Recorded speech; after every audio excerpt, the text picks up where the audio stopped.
கீதா சொர்க்கவாசலை அடைந்தார் என்பதை எடுத்துக் கூறும் ஒரு சிறிய நாடகத்தை காணலாம். முதல் நிலை நியமம். நியமம் என்பது நல்ல ஒழுக்கத்துடன் வாழ்வதற்கான அடிப்படை நெறிமுறைகள். மற்றவர்களிடம் அன்பு, மரியாதை, நேர்மை மற்றும் கருணையுடன் நடந்து கொள்ள வேண்டும் என்பதை நியமம் கற்பிக்கிறது. இதன் 5 கொள்கைகள்: அஹிம்சை,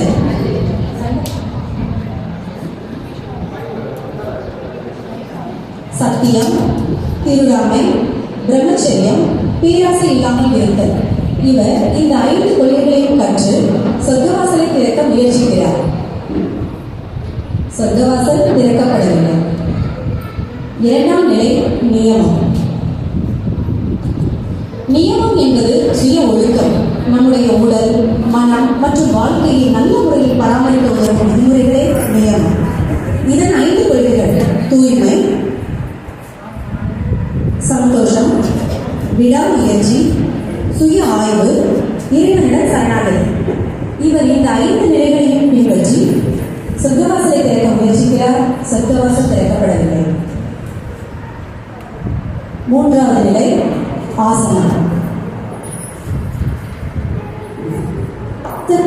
ஆசனம் என்பது உடலை நிலையாகவும் சௌகரியமாகவும் வைத்திருக்கும் யோக நிலையாகும். பதஞ்சலி யோக சூத்திரத்தில் ஸ்திரம், சுகம், ஆசனம் என்று கூறப்படுகிறது. அதாவது நிலையாகவும் சுகமாகவும் இருக்கும் உடல் நிலையிலே ஆசனம் என்பார்கள். ஆசனம் உடலை வலிமையாகவும் நெகிழ்வாகவும் மாற்றுகிறது. இதனால் உடல் ஆரோக்கியம் மேம்படும், மனம் அமைதியாகி தன்னம்பிக்கை அதிகரிக்கும். இவர் பல ஆசனங்களை கற்று சொர்க்கவாசலை திறக்க முயற்சிக்கிறார். சொர்க்கவாசல் திறக்கப்படவில்லை.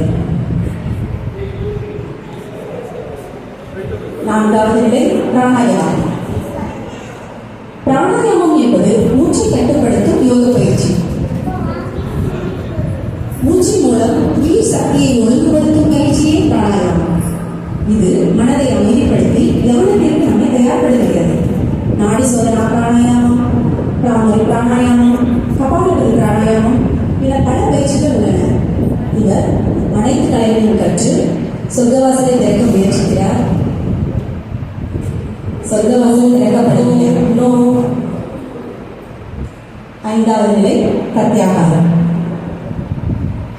பிரத்யாகாரம் என்பது புலன்களை அடக்கி மனதை வெளிப்பொருட்களில் இருந்து முன்னோக்கி திருப்பும் பயிற்சியாகும். தீயவற்றை கேட்காமல்,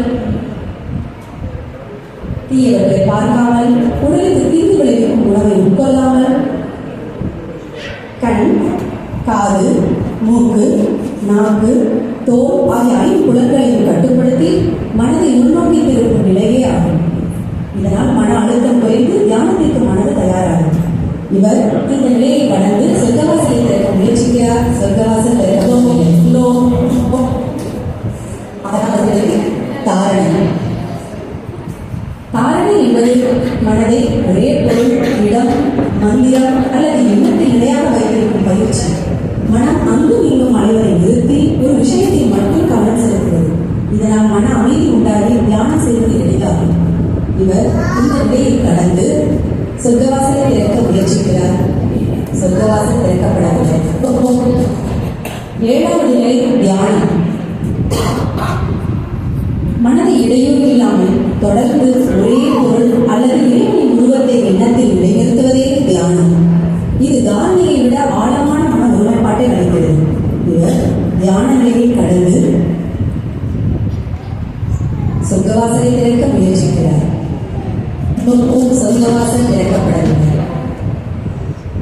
8ஆவது நிலை சமாதி. இதுவே அஷ்டாங்க யோகத்தின் இறுதி மற்றும் உயர்ந்த நிலையாகும். தனிப்பட்ட நான் என்ற உணர்வை கடந்து பரம்பொருளுடன் ஒன்றிய அனுபவத்தை அடைந்து இதனால் நிரந்தர மன அமைதி, ஆன்மீக நிலை கிடைக்கிறது. இவர் சமாதி நிலையை அடைய முயற்சிக்கிறார், ஆனால் முடியவில்லை. இருப்பினும் சொர்க்கவாசலை திறக்க முயற்சிக்கிறார். சொர்க்கவாசல் திறக்கப்படவில்லை. அஷ்டாங்க யோகம் உடல், மனம், ஆன்மாவின் முழுமையான வளர்ச்சிக்கான 8 படிநிலைகளை கொண்ட யோக முறை. இந்த 8 படிநிலைகளையும் பின்பற்றி சமாதி நிலையை அடைந்து சொர்க்கவாசலை அடைவோம். நியமம்,